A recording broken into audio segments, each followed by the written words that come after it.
I'm going to do a terrific show today, and I'm going to help people because I'm good enough, I'm smart enough, and doggone it, people like me. Well, hello, everyone. Welcome on Facebook Live to Agree or Disagree the podcast, and welcome on, if you're listening on audio, to Agree or Disagree the podcast. This is Kevin Olenek. You can find me, of course, if you're watching on Facebook Live, you already know that you can find me on Facebook, Kevin Olenek. Follow me on Twitter at KEVOLE. Spreaker is where you can find all my podcasts, KEVOLE. Instagram, KEVOLE. YouTube, Kevin Olenek. We are going through a rebranding. I always have to say that because it doesn't look great on YouTube right now. And as well, you can subscribe on iTunes, Agree or Disagree the podcast. And soon, you will see this on Spotify. So welcome. We will be taking your questions live as we go through this. And today we are talking about confidence. You are good enough. You are smart enough. And gosh darn it, people like you. The definition of confidence, by the way, is the feeling or belief that one can rely on someone or something for trust. It is also the state of certainty about the truth of something, or a feeling of self-assurance arising from one's appreciations of one's own abilities or qualities. Now, for some, when we say a feeling of self-assurance arising from one's appreciation for one's own abilities or qualities, this is easy for you. You're confident in your abilities, you're confident in who you are, you're confident in what you do, and you're ready to lose. For others, like myself, this is a struggle for you and I. Circumstances in your life have caused a challenge of some kind to have your confidence in yourself wavered. A word, an incident, a loss, a friend, a bully, something. Well, my guest today gets it and wants to help you. Kristen, Dawson helps women love themselves to the inspiring life they are afraid to even dream. She shows women the steps that they can take that will bring them to fulfillment that they desire. She went from distressed addict that hurt her family to highly compelling speaker, trainer, and trained holistic life coach. She spent most of her life feeling not good enough. She tried so hard to be good in an effort to feel, in air quotes here, good, and it didn't work. And she's made some changes, and she wants to help you.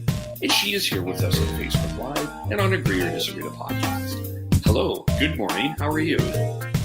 Hey Kevin, I am great. Thank you so much for having me. It's kind of exciting. Is it? It's kind of exciting. It's not.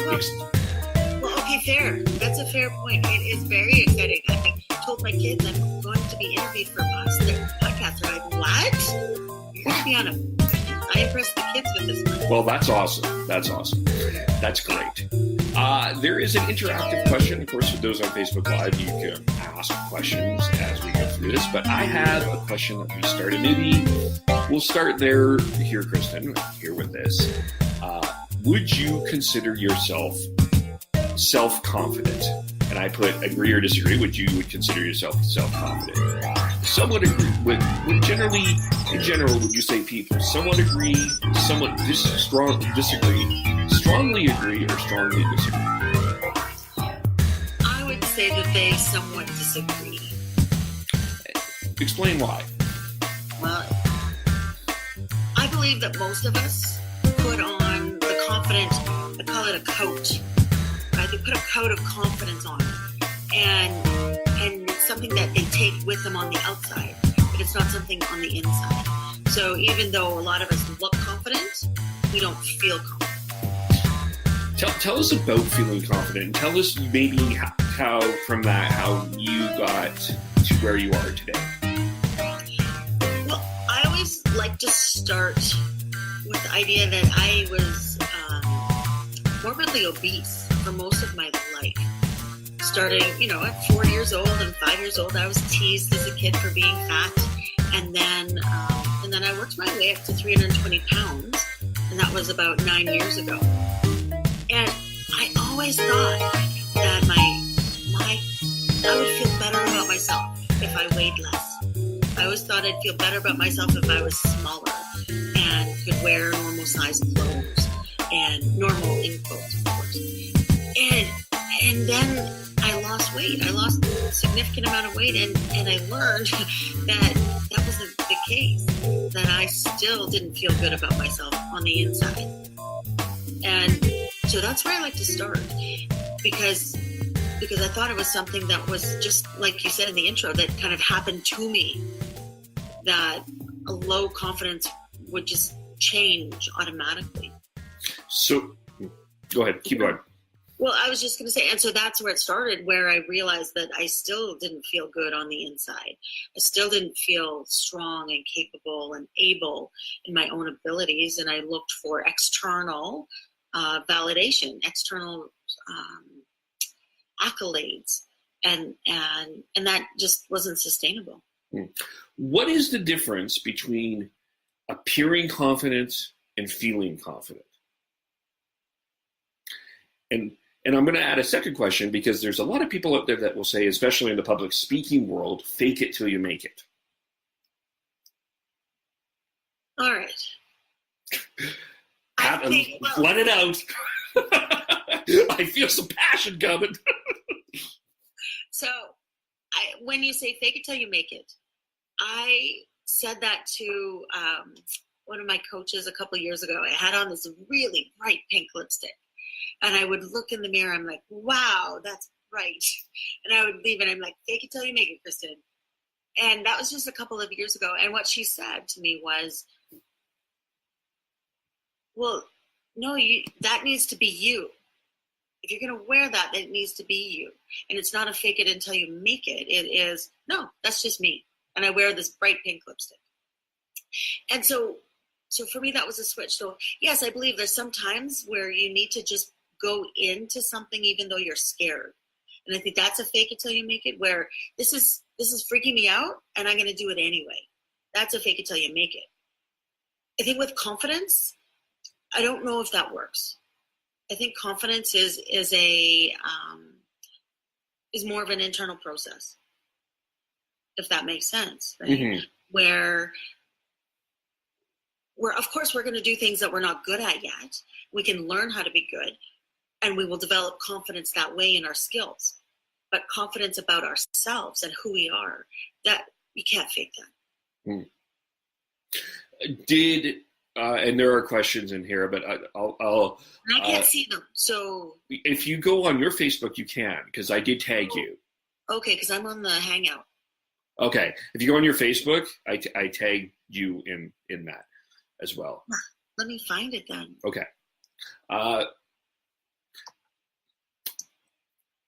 Pause here as we pause. Dramatic pause. Well, it's interesting. I think when you say fake it till you make it, I think what you're saying is be authentic about where you're at. Pause. Uh-oh. There, do you see it? There. Yeah, and I think just mute. I think when you say fake it till you make it, I think what you're saying is. There we go. There you are, and you've even joined. Yes. Okay. So there was a question about your weight journey. We'll ask about this now. Did not feeling confident after losing the weight make you want to give up with your weight journey? No. There were other benefits from the weight journey. It wasn't confidence, but it was that I am smaller, and I can go on an airplane and put on my seatbelt in the middle seat. And that's a good thing. That feels so good.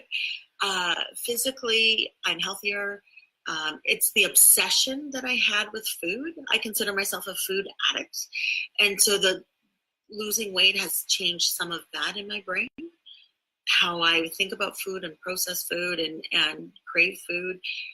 And it is the weight loss that has somehow allowed me to change the way I think. So I don't regret it at all. Not at all. Yeah, it sounds like what you're saying is it's not necessarily like certain things or the certain look, but something that you need to develop inward that brings out that confidence. Absolutely. Yeah. Okay. And that may be different for everybody, I think. Is it? Well, that's interesting. I think there might be different elements. There might be, for example, not everyone with confidence issues has issues around food and what they eat and how much they eat or what they don't eat. And so that would have a different twist on it. But I think overall it's the same process, right? Where we have to learn how to love ourselves. I think lack of confidence is when we're looking for love from other people, for the deepest parts of us. And that can never come from other people. Yeah, that comes from, if you believe in a higher power, that I think has a lot to do with that. But that comes from within. Absolutely. Yeah. And as Canadians, we generally we say a lot of "I'm sorry." Absolutely. Oh, hello. As Canadians, we tend to say sorry a lot, and we are very polite, and different than our neighbors to the south. I'm speaking in general. I'm speaking as a generalization. We are not conditioned to love ourselves or to express love for ourselves. We find that to be arrogant, boastful, all of that, as opposed to conditioned to love ourselves, as opposed to the American way of like just, hey, we are who we are. What is the difference between confidence and arrogance? Well, I would go back to the coat analogy. I think arrogance is confidence that you put on the outside, and because you don't have confidence on the inside. When I meet people, I can tell the difference right away. And it's an outward show. And I say because, and this obviously would need to be verified by the person, but it's the outward show of something on the inside they don't have, but they think they should, or they want to, or they don't know why, right? And I would say that, and I say that just because that's how I relate. I always wore confidence as a coat. And everyone would look at me and say I was confident, but I wasn't. And I think that's common. What do you think, Kevin? Do you think that's common? Yeah, I do. I do think that I think I'm just, what you're saying to me is I'm going back to Brené Brown's TED Talk on shame. And the fact that we don't want to express vulnerability. Oh my goodness. We find vulnerability to be a weakness when in fact many times it's a strength. The fact that we don't want to express vulnerability. And I think I think that just allows us to dress in a way of arrogance because we are competing with the Joneses. I mean, I know I do this I'm not competing with other podcasts, but I certainly, and I guess I am, depends on how you look at that, but I compare myself to others. And that is, when you do that, compare leads to despair. And that hasn't helped me in any way, shape. That's been no benefit for me in any way, shape, or form. So sometimes, I don't run around in arrogant or yelling arrogant things, or hopefully I don't normally run around in talking about yelling and arrogant things, but there's a certain arrogance that you have to almost let out, as opposed to having a peaceful confidence. For a second? Sure. Because we're here, and you can please correct me if I'm misunderstanding. What I'm hearing is that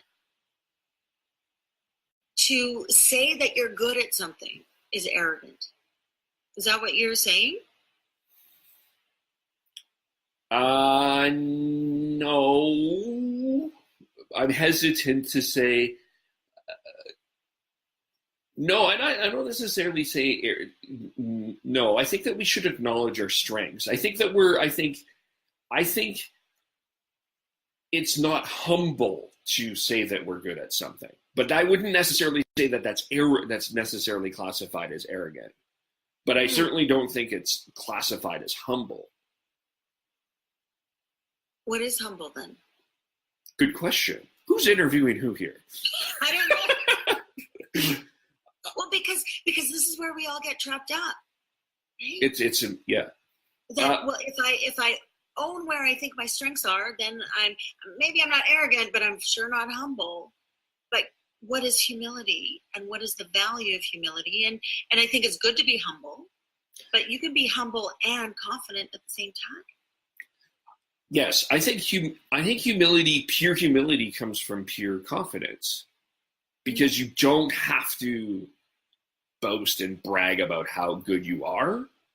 It's when you walk around, you know you have the strength, and it just comes out from the core of your being.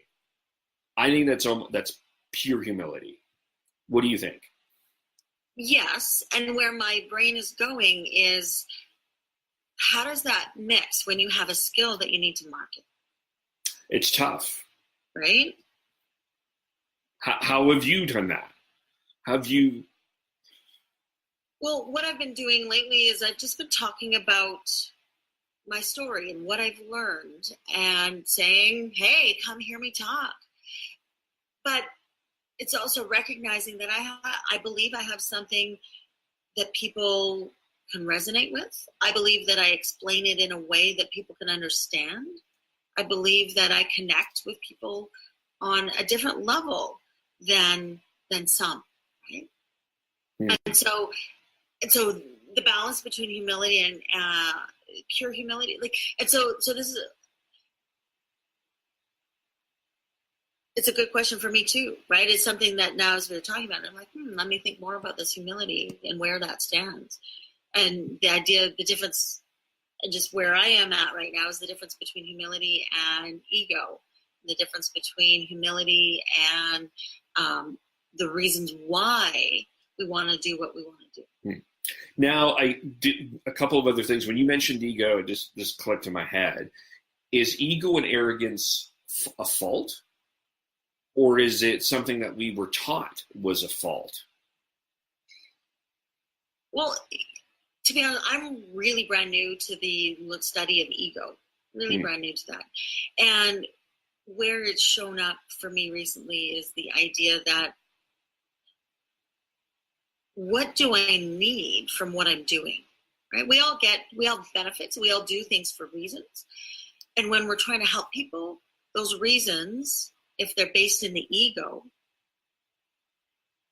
can be, I'm trying to think of the correct word, can be problematic. If I am doing something to help people, I say I'm helping them, but I think about myself the most, that's problematic. Rather than serving, right? My goal is to serve people, not to boost my own ego. So I think it depends on maybe what a definition of ego is. Maybe each person has a different definition. I'm sure that, like you said, when we started the podcast, there's a formal definition of ego, but do most people work on that formal definition? Yeah, I don't know. I think it's one of those, that's one of those things. Ego's definition, by the way, is a person's sense of self-esteem or self-importance, or the part of the mind that mediates between the conscious and the unconscious and is responsible for reality testing and a sense of personal identity. Right. And so based on what you just read there, how I've been conditioned in my life, you talked about these life circumstances, is that I seek approval from from experts in my life. I want approval, and so I'll do the thing, and then I want to hear, good job, Kristen, good job. And I want someone to validate what I've done. That's my ego. That isn't helpful in my life right now. That doesn't help me determine my own effort, determine my own pace, determine my own results. I am working hard for, that, in quotes, that attaboy. And that I'm finding that not helpful for me right now. And I need to change how I see that. And so that ego, the fact that I have to be in the middle of everything, is that serving people? Is that serving the and in particular, mostly women, but is that serving my clients? Is that serving my friends? Is that serving the people who come hear me speak? And I would suggest that it might limit the amount that I can serve when I keep myself at the front. Yeah, I can see that, because I relate and resonate with what you say with the attaboy, because I don't think there's anything wrong with having someone tell you you've done a good job. It's good, but if that's what your motivation is, I think that's where you're missing out, because I think and that's where I miss out, is if my motivation is good podcast, Kevin, then I'm missing because there's it puts you at this, it sticks you, and then you don't grow from it. But then the other side of that is there are also times, and maybe this is false humility. There's humility, and then there's false humility. It's like, oh no, it could be better here, or I could coach better here, or I could do this better here. And you're like, and inwardly you're like, no, I'm like awesome, but I don't want people to know that, because then that would come across as arrogant. Like, they won't like me.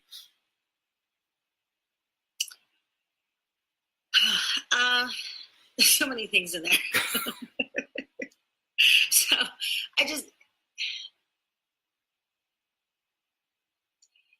So for me, what's happened is I'll do something, and then when the person that I want the accolades from doesn't give them to me, then I feel less than. I feel depressed. I feel unworthy. And that's the problem. The problem isn't someone complimenting you or anyone else on your good work. That's not the problem. The problem is when I, as a person, rely on that as my, like you said, as my motivation, as my reward, as an intrinsic part of who I am and how I feel about myself, is still coming from someone else. Right. And so, and just this points out that the confidence journey is, for me anyway, it's not a snap of the fingers. It's work. Right? We talk about emotions and how we work, and working on them, and working in this area of thoughts and feelings, and that's work. I don't know about you, Kevin, but it's been a lot of work for me. Oh, it's a constant work for me too. It's one of those things that, and it's, I mean, for me, being in front of an audience and sharing, sometimes I'm not very confident, seems weird, because it would be the epitome of somewhat confidence to, and maybe that's where you get to back to that somewhat disagree, is because there is something within me that is confident enough to do this, but at the same time, there's also things that, some doubts that allow me to go further, if that makes sense. Well, we all have different skills. So even when I had zero confidence, I was still talking in front of people. I was still making announcements and using a microphone. And so for me, that was just something that I could do. And since I was a child, I wanted to be up on stage talking. And And so that, for me, is a skill rather than a confidence issue. Does that make sense? Yes, you have a skill, but it's still, in order to implement it to the greatest and highest level, you need to have some level of confidence to move it forward. Absolutely. And that's where I think is owning your influence and owning your evidence, right? Where we see the results. And that's where I think is owning your influence and owning your evidence. That was, just a reminder of what you said. Let's bring this into the relationship aspect, because and I'm single, and I'm not doing this as an advertisement, but I'm just saying, it's, there are people out there in a relationship, and I'm sure they have this question or have this struggle. I'm single too, Kevin. Okay. Well, and you're not advertising. I am. Oh, you are? I'm looking for a soulmate. Ooh. Yes. Okay. If you're out there, message me. We'll figure that out.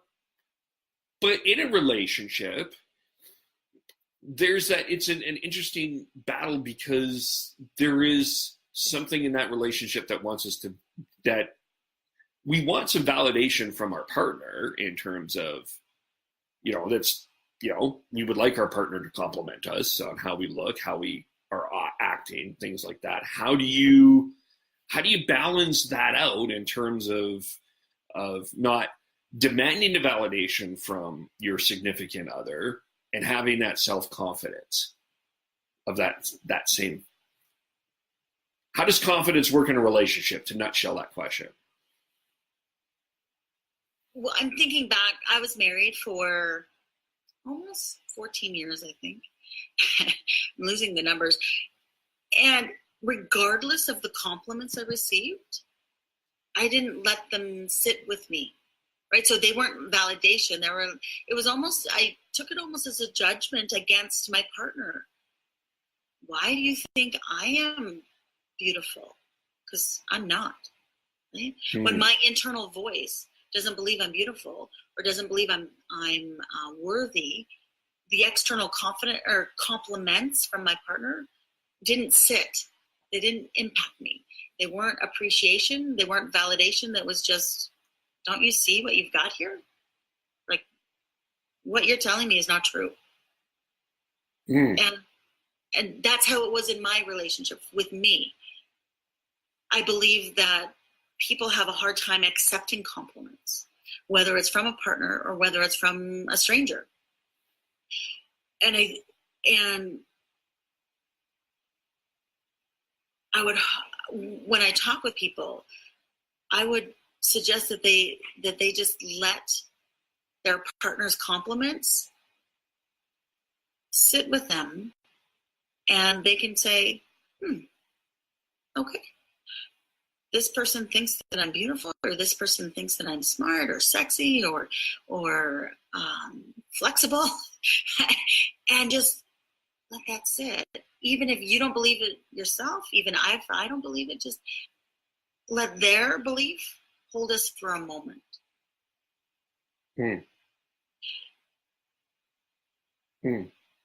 Because it still takes the emotional work to develop our own confidence. But if we trust our partner, then we can hold on to that for a moment.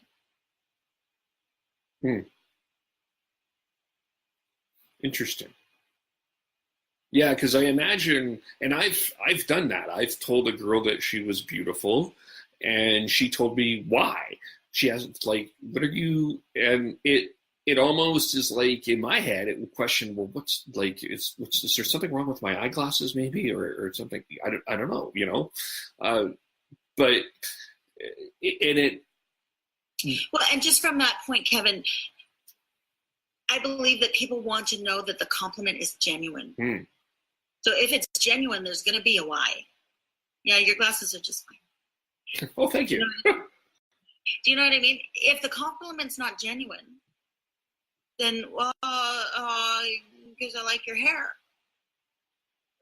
But if it's genuine, you're going to have an answer to why. Right. Exactly. Because I think in particular, a lot of women might be told that they're beautiful for ulterior motives, or what might be perceived as ulterior motives. Let's say that. Do you want to unpack that a little bit?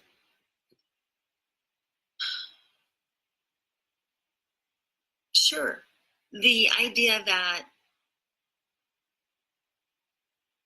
women are meant to be pretty, women are meant to look good, women are meant to be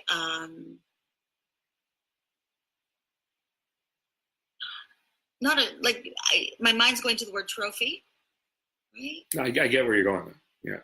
And part of me in my mind's also going, hashtag me too. We're meant to be a certain thing, and it's okay that we are. But if someone's appreciating us, they need to appreciate us, not just our makeup, if that makes sense. Yeah. And I don't know if it does. It's the first time I've kind of put words to this thought. Yeah. No, I get what you mean, because it has been a game in a lot of ways where men have been taught to get the girl and do what you can to get the girl. It hasn't necessarily shown up as a genuine conversation, when I believe that true love would be a genuine, yeah, I think you're beautiful and all that, and you're really smart and you're really intelligent, and I want to be with you the rest of your life and the rest of my life. Yes. It's that magnetism. Yeah. And I do think that there's a clear difference in how that comes across. But and just back to this why, why do you think I'm beautiful? And maybe there isn't a clear answer for that. But if it's that magnetism, if it's that attraction, that's also very evident. Mm-hmm. Even if there aren't, because if you don't necessarily know why you're attracted to someone, but it's deep within you, that comes out as well. Now, I've also heard from a number of women, and I would love to hear your opinion, that they would rather be complimented on their intelligence than how they look. What are your thoughts on that?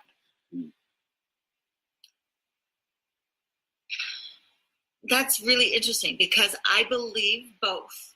I believe it depends on where their relationship's at. If you've just met someone and you compliment them on their looks, that means you don't know them. That's when I believe someone wants to be known. Someone wants to know that you're paying attention to me and you're listening to what I have to say, and you observe the things that I do, not just how I look. But I also believe that most people want to be appreciated for their beauty. And you observe the things that I do. Again, it has to be said again. It's so powerful. And so it's both. I think the beauty and the admiration of looks definitely has a place, right? We all want to be beautiful. I think men and women included, and all other genders as well, right? We want to, that there's that. I think it's a commercial where they take a photo and then they take a photo of someone after they've been told that they are beautiful. Have you seen that? Yes. It's the Dove commercial, I believe. And it changes everything. Their whole face lights up. Their whole demeanor changes with one word. So yes, we want to know that. But is that the first thing that you tell someone? I don't think so, because that means you're not paying attention. Because beauty is not about necessarily what we do, it's who we are, and it's what we just, our presence I think that's what beauty is myself. But you need to notice more than just the outside.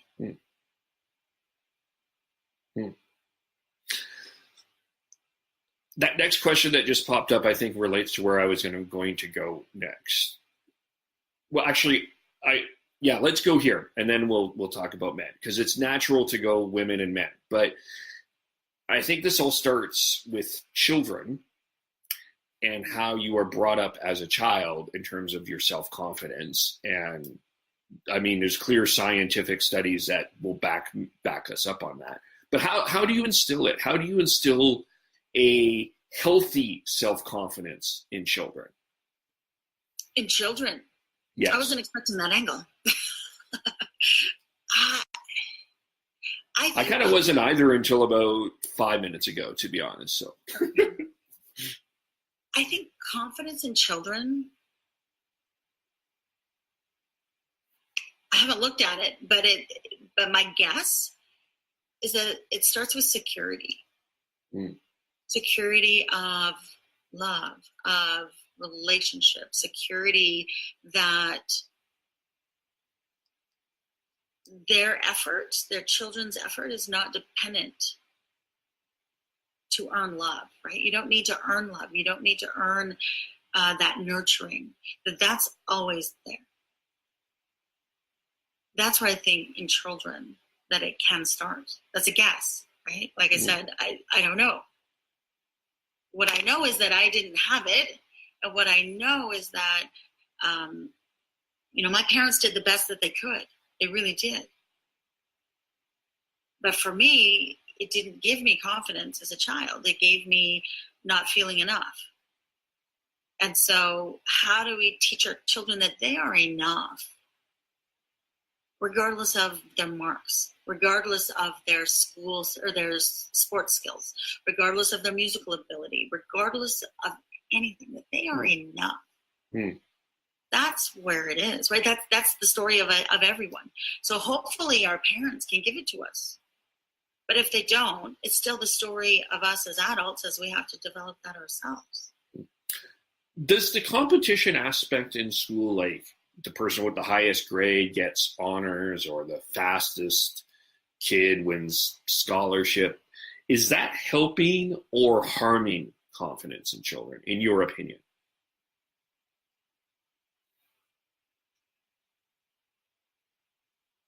Well, Kevin, it's never a straight answer. I know. It's okay. So I don't think there is a straight answer to this, but you're right. I don't think there is either, because we have such different skill sets. So for someone to get 100% on a test in math is super easy. That's not a confidence builder.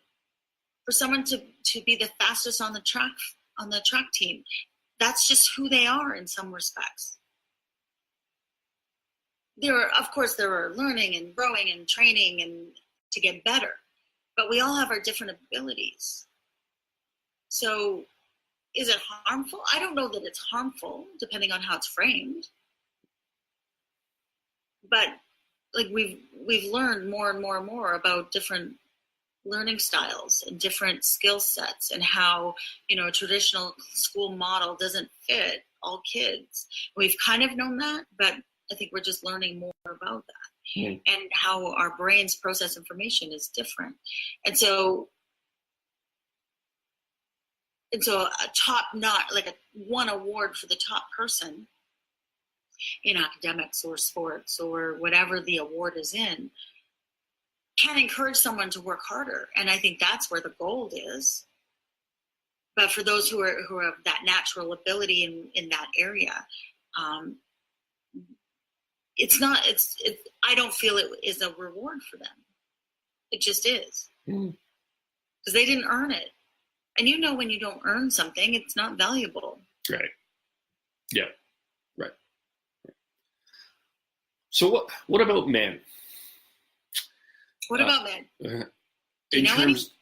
What's that? Do you know any? I do. If you're single, maybe, man, just maybe a comment there. And if you live in Calgary,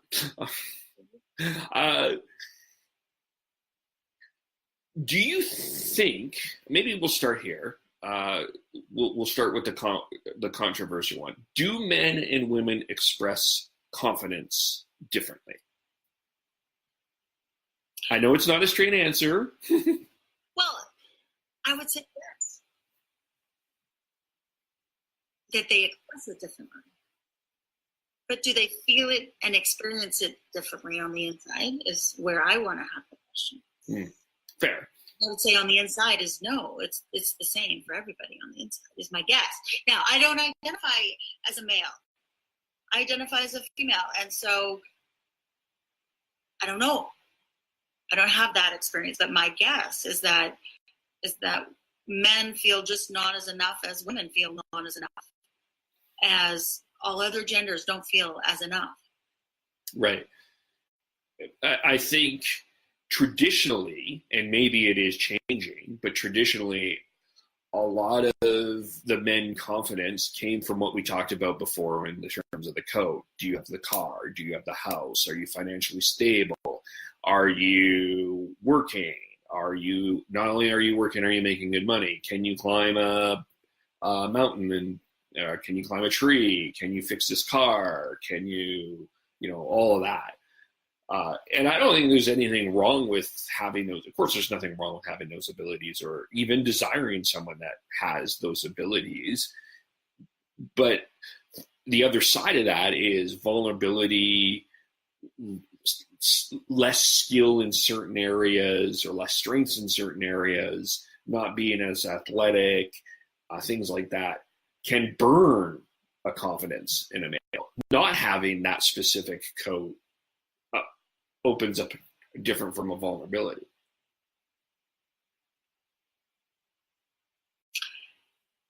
And when you said it, Brene Brown said, confidence comes from being vulnerable. Mm-hmm. Right? So whatever makes a person vulnerable, that's where confidence can begin. Mm-hmm. So, I mean, a lot of the things that you mentioned about the car and the money and the career and all of those things that might feel pressure for someone who is a male. Some of that is almost earned, right? Mm-hmm. Where, and I don't mean earned, actually that's the wrong word. But that is intrinsic. To provide is intrinsic. To be strong is intrinsic to who that person is, who that gender identifies with, right? All of those things. I think that's intrinsic. Mm. And I may be wrong. I really might be wrong because I don't know. I'm just making lots of guesses. We're doing some guessing today.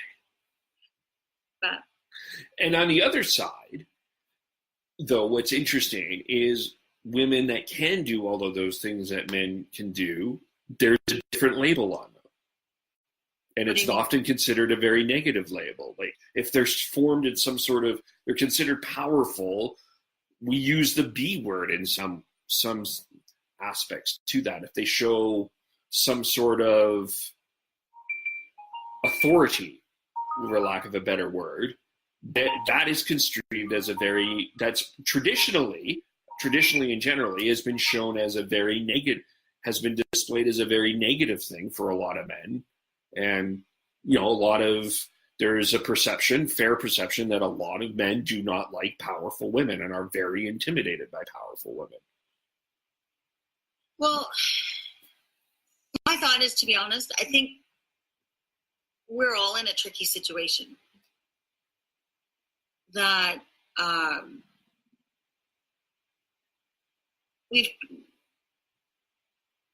women in particular want and need to be strong, want to be, like we talked about, intellectual and smart and thinking and skilled in lots of different areas. And men, as I think about this, Kevin, I don't want to be dogmatic about this at all. we have to adjust. And so women have changed in their role in society. And I would say right now, a lot of men don't know how to handle that. Mm-hmm. They don't know how to process that. And what I experience is that a lot of men haven't upped their game to match the women. Right? Where a woman is strong and powerful, a man kind of comes down in their power and their strength. Where in my own life, in my own experience, I want a man to just rise as much as I am. A woman is strong and powerful. Mm-hmm. Mm-hmm. Mm-hmm. Another one of those things we need to hear again. Yeah, I would agree with that. I think, and it is changing as we are conversing. It is changing, but I think it was important to unpack some of those generalities so people can start thinking a little bit deeper into this, and as they go on with their day, they'll think more about it. We're helping them. That's right. I would love to answer Jade's question if I could. Absolutely. Is that okay? Oh, of course. Jade's question is, what do you consider the first step for someone wanting to build confidence? For me, my first step was developing a baseline of self-care. And that seems, as I say it, that seems kind of odd. But it was the idea that I could take care of myself. And I knew when I took care of myself, how I felt. And then I felt good. And I could take that goodness from being taken care of by myself with me everywhere I went. Because when I didn't take care of myself, then that's when I felt bad, because I was relying on other people to take care of me. And it didn't happen. I didn't get taken care of. And I think that's the same for everybody. Nobody will take care of us. We have to do it ourselves. Mm-hmm. And then I also learned the difference between what is restorative and what is avoidant. So for me, self-care, and I just add this because self-care needs to be restorative. So I would play Candy Crush, Kevin. I played Candy Crush. I don't remember what level I'm on, but I got up to like level 2300 or something. This is 2300. I've never played Candy Crush. Ooh, you're like one of those rare birds. Yeah. And so I said, oh, this is self-care. I'm not dealing with problems. I'm not doing anything, except I would leave that Candy Crush session feeling worse. So it wasn't self-care. It was avoidant. I would listen to podcasts because, hey, I love podcasts. Love them. I've been listening to them for almost 20 years. And yeah, that's helpful. But at the end, I wouldn't necessarily be restored because I was using that to avoid what really would be restorative. Like writing in my journal. Like going for a walk. Like even being outside in the sun is restorative versus avoidant. And I would use the test. Like, do I really want to journal? No. Then that's probably what I need to do. And that's where, for me, Jade, that's where it started. Because then I knew how I felt when I was taken care of. And then I could use that as a guide. I'm like, I'm not feeling taken care of by myself right now. I need to do these things. So at the beginning, it was a goal. I used a checklist. Did I do this today? Did I read 10 minutes today? Did I go for a walk today? Was I outside today? Did I journal today? And I used a checklist to set that in motion. Because we don't feel like it. We don't feel like doing it. It's interesting how you connected. It's funny when I do these podcasts and I find that things connect. And I don't know if you had a chance to listen to the yoga podcast that I did with Kim McNeil, but no, I didn't. But Kim is friends of my friends. Kim is friends with your friends? Yes. Oh my gosh. I know. But she talked about the same thing with yoga, like how it's an important self-care and that piece in it of, and she, talks about how she feels like a priest because a lot of people are like, I really need to be doing yoga, but I don't do it. I don't do it. It's kind of the same thing. Is we don't, and I think both of us, maybe you can relate to this because we're in promotion mode.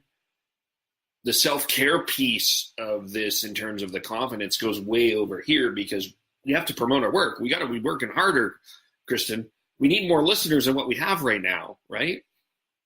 As opposed to, valuing our time and not avoiding our time or not procrastinating, which I think avoidance in procrastination are probably pretty much the same thing, but just taking that time to rest and restore. Well, and that has to come first. Yeah. That's the hard part. Yeah. Because we can't do what we need to do without being cared for. Mm-hmm. Right? Yeah. So I want to talk about you now. Me? Yes, you. Haven't we been talking about me this whole time? Well, we've been talking about your opinion about other people this whole time. We haven't been talking about you this whole time. There's a difference. But tell me a little bit about what got you into coaching. Like what created that step for you? Let's start there. Well, let's just say I've always been good at telling other people what they should do with their life. That's a strength, yeah. But for me, what I feel really drawn to, and I feel is one of my strengths, is the ability to see what is blocking other people, right? When someone like you or me wants to do something, we have the blinders on that we can only see so much. They don't know that we have blinders on because they're colored like the sky. We just see everything as we think it is, except it's not that. These are not sounding very clear, Kevin, these words. But it's the idea we have our own blinders. Right. And until someone helps us see what we don't see, we don't necessarily effectively get to where we want to go. And so I love helping people with that because it's often just the little thing that gets in our way. And I related when I had, last year, I was going to set up a website. I bought the domain and I was going to set up my little website. And I look at it. I'm like, oh, I need pictures. Oh, I need to write stuff. And that was it. Because I couldn't even figure out which template I wanted to use. It was just the little thing that got in my way. Or the idea that I want to make this weaving. I'm looking at this weaving I have for my son. I want to do this weaving. And I have the yarn and I have everything I need except I need to actually put nails into wood. And that tripped me up. So it's just the little things. And to talk about that with someone, I think is really beneficial. And so and I love to do that. I love to help people get where they want to go. I don't tell them where they're going or where they want to go, but I can help them see what they can't. Tell us about some success stories that some that have meant a lot to you, that people you've worked with. You don't have to name names, obviously, but people you've worked with. I can't name names. I know you can't. It's unethical. So some of the successes that I love are just even the small ones that might not be flashy, but it's the idea of one of my clients who is able to celebrate success, no matter how small, because it's something that she has never been able to do, where she makes a decision and she follows through. And instead of stopping to honor that, it's like, oh, all right, whatever. But when we stop to honor that, then that creates more momentum. And so for me, I just love that story because she was just not honoring the tough choices she was making and not letting herself own it and be confident in the fact that she did hard things. And so we set up this idea that she did it, not me. Have some candles and have some music. And what is celebratory for you? What is going to just let you say, I really did this. Mm. And I think that was helpful for her. Right? Yeah. So it's all the little things, right? Is when you do your podcasts all of the time, and it's the momentum you get from showing up, right? And so success stories, to be honest, as you say that, like, it's difficult for me to pull them up because they're just little, and it's not this big flashy thing, but it's just every day when we keep doing what we say we're going to do, that's where the gold is. Right? You're planting seeds. Yeah. You have a 12-step program or idea around confidence. Would you like to talk a little bit about development? What's that? In development. It's in development. Yeah. Tell us a little bit about it. Well, it's me breaking it down into the things that I have done kind of in order so that I can help other people develop confidence. That's what it is. So it starts, like I said, with the self-care. That's exactly like I said to Jade, that's where I started. I needed that baseline of self-care because if I didn't feel good on the inside, it didn't matter what I would do on the outside. That was that lipstick we talked about where I didn't feel good on the inside. So the bright pink lipstick wasn't me. It was just something I put on rather than, no, that's me. And then, the second step is we have to tell ourselves who we are really and who we want to be. Both who we are, because we are enough right now. And so many of us don't believe that, but we are enough right now. And just because we're enough, that doesn't stop us from becoming better in certain areas, stronger with ideas, stronger with skills, stronger with how we handle money, stronger with how we handle relationships. And so it's both who we are enough right now, and we can tell ourselves that every single moment of every single day. I am enough. I don't have to work any harder than I am now.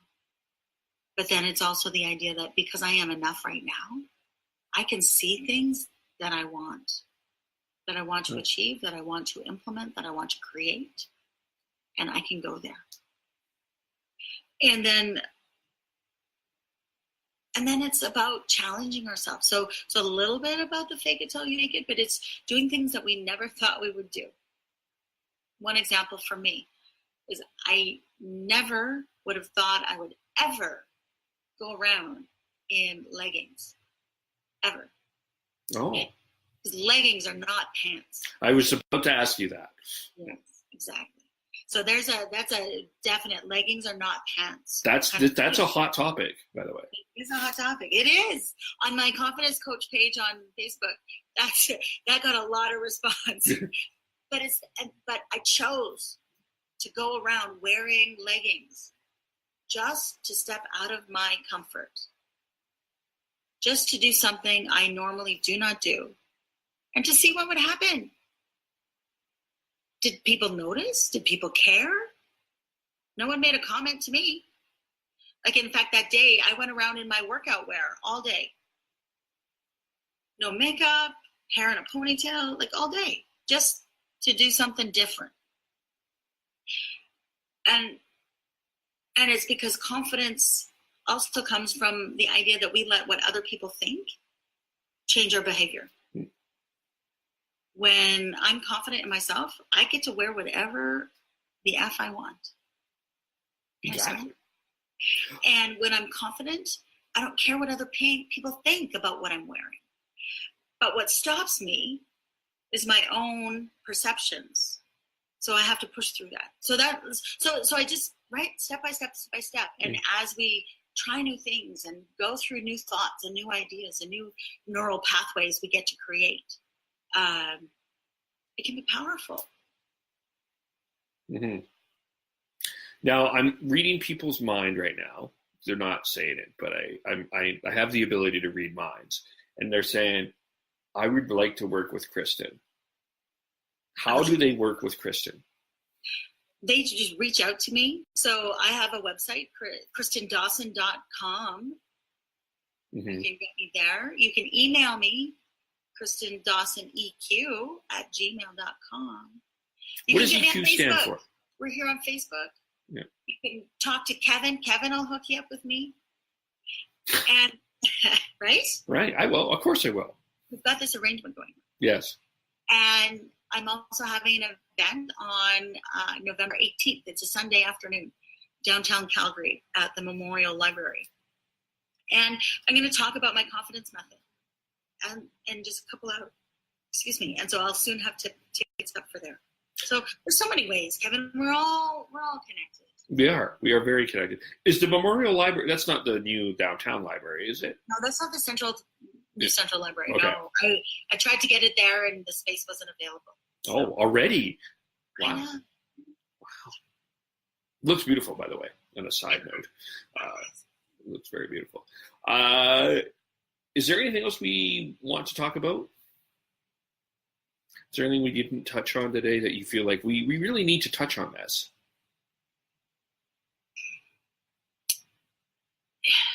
I think it's just resonating with me right now that, like, you are enough, I am enough, we are enough. It's okay. Right? That grace, this is what I want to talk about. Grace for ourselves is so important. That those of us who try to earn our own love and earn our own enoughness and earn our own respect, it's never enough. And so the grace that says, I am working as hard as I can, and it still feels like I'm a failure, that's where I'm going to stop for a second and say, it's enough. I'm okay. And maybe even not even I'm okay. Maybe it's okay. Maybe I have done my best and I feel like a failure, but I'm going to remind myself I have done my best. And I'm going to leave it for now. Mm-hmm. I think grace is so important. And it's not necessarily a religious meaning. I know it does have some. There is a massive religious connotation. Yeah. When I speak about grace, though, it's just that letting go. Yeah. It's just that telling yourself you've done it all and it's okay. That you're not worse because it didn't turn out the way you wanted it. Mm-hmm. You're not worse off because you have a typo. Whatever it is, it's okay. Yeah. If your kitchen's not clean, like mine right now, it's okay. My room is not clean right now. Exactly. Yeah. It's okay. Okay. We can fix that. If you want to, you can fix that. Yeah. And if you don't, that's okay too. Yeah. And it's interesting that you say that, because I was reading, because I'm in the midst of watching Daredevil season 3. I don't know that. I'm just reaching around to plug in my laptop. It's dying. Okay.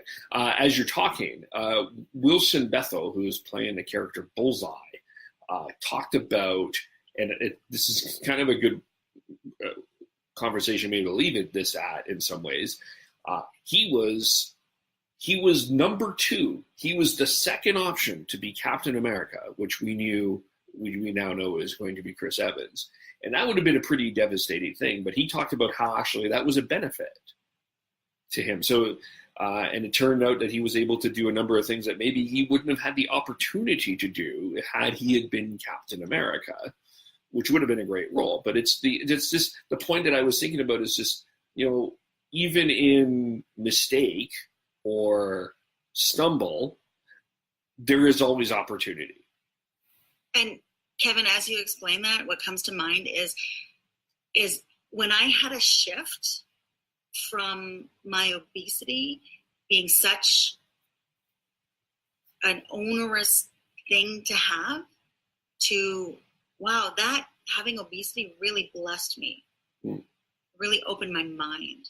Having depression really allows me to understand a lot of emotions and feelings that otherwise I wouldn't. So I am actually thankful for that now, right? And so it's exactly like you said. It's these things that seem in the moment really awful, but when we can shift our mind and think of them as blessings, or even not even that strong, right? Step by step, but something that is beneficial in some way. I think that's really powerful too. Yeah. So you can find, if you're on Facebook Live, you know where you can find me on Facebook. I don't need to tell you that. Follow me on Twitter, KVOLE. All my podcasts, Spreaker.com, KVOLE, including this one, will be in audio, SoundCloud, iTunes. Just Google KVOLE and you will find me. Thanks for doing this. Thanks for getting up early. Oh, Kevin, it was just such a pleasure. Thank you so much. Yeah. Well, thank you. I think a lot of people have... KVOLE. Oh, maybe I need to do this. Maybe I need to get up early. But yeah, I think people resonated. There was comments and people are watching. So you've done well. And so we thank you all for coming on and watching, even what was live or a little bit later. Thank you very much. Tell your friends about what we were talking about. And we're going to be talking next to Paul Doroshenko about cannabis legalization. Now that it's legal, what's going to happen? The world in my world did not burn down. Did the world in your world burn down, Kristen? You're still alive. Well, not yet. Yes, we never know, but it hasn't started to smell worse yet either. It hasn't started to smell worse here either. I know. Odd. But we'll talk more about that, and we will talk to you all very soon. Bye for now. Bye.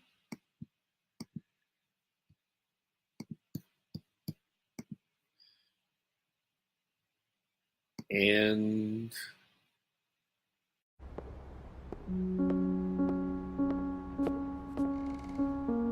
I always thought people were so cute when they have the little cheeks and they're like rosy, but mine are pretty plain. If I was gonna change one feature about my face, I would say that I would want fuller lips. I'm definitely a person that looks tired when I'm tired, and when people say that, I immediately am like, oh man. I'm starting to already get little crow's feet and stuff, which like my mom has, so yeah. I'm a forensic artist. I was trained at the FBI Academy in 1993 in composite art. Worked for the San Jose Police Department as the police artist from 1995 to 2011. We didn't really know what we were doing, so that was nerve-wracking for everyone. I showed up to a place I'd never been and walked into this big warehouse, and at the very end there was a guy with his back to me with a drafting board. I had a curtain separating me so that I don't see him. We'll begin. First of all, tell me about your hair. Brown, long, I guess a little bit past my shoulders. Your jaw. My mom told me I had a big jaw. Yeah, they're brown eyebrows, dark brown eyebrows. Okay. I didn't know what he was doing, but then I could tell after several questions that he was drawing me. Tell me about your chin. I guess I haven't really compared it to anyone else's chin, but especially when like I smile, I just feel like it kind of protrudes a little bit. What would be your most prominent feature? I kind of have a fat, rounder face. The older I've gotten, the more freckles I've gotten. You sort of realize, oh man, now I have to talk about myself and think about my looks. I'm 40, so I'm starting to get a little bit of the crow's feet thing going on. Once I get a sketch, I say thank you very much, and then they leave. I don't see them. I still didn't know. All I had been told before the sketch was to get friendly with this other woman, Chloe.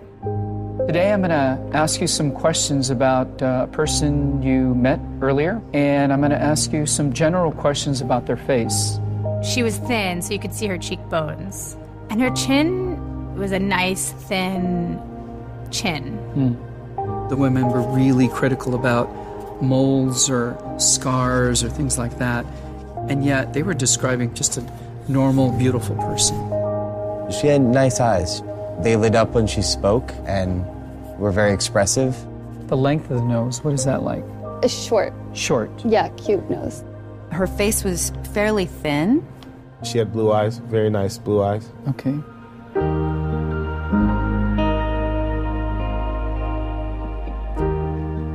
So here we are. So this is your self-described image? And then somebody else described you and I did this sketch.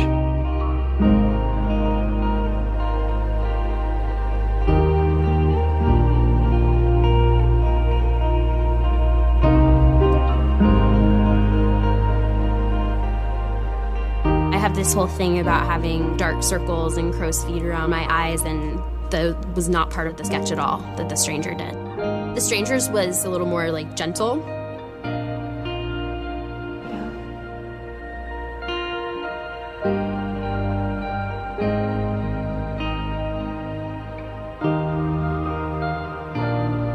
That's really different.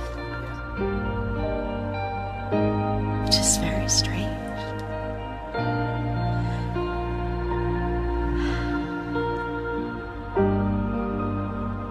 She looks closed off and fatter. She just looks kind of shut down. Sadder, too. The second one is more beautiful. You think they're catching more of that from you? Yeah.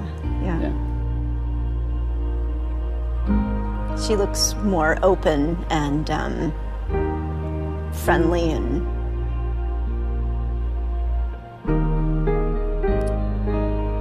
happy. I've come a long way in how I see myself, but I think I still have some way to go.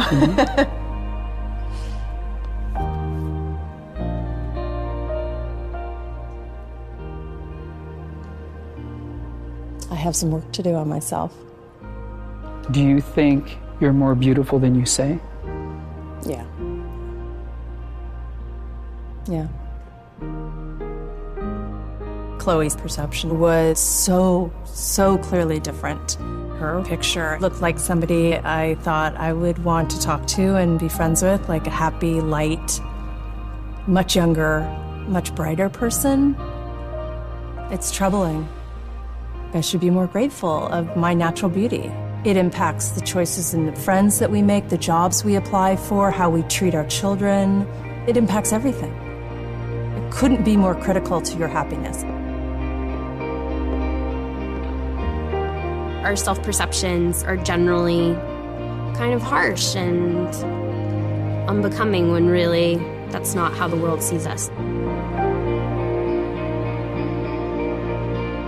We spend a lot of time as women analyzing and trying to fix the things that aren't quite right, and we should spend more time appreciating the things that we do like.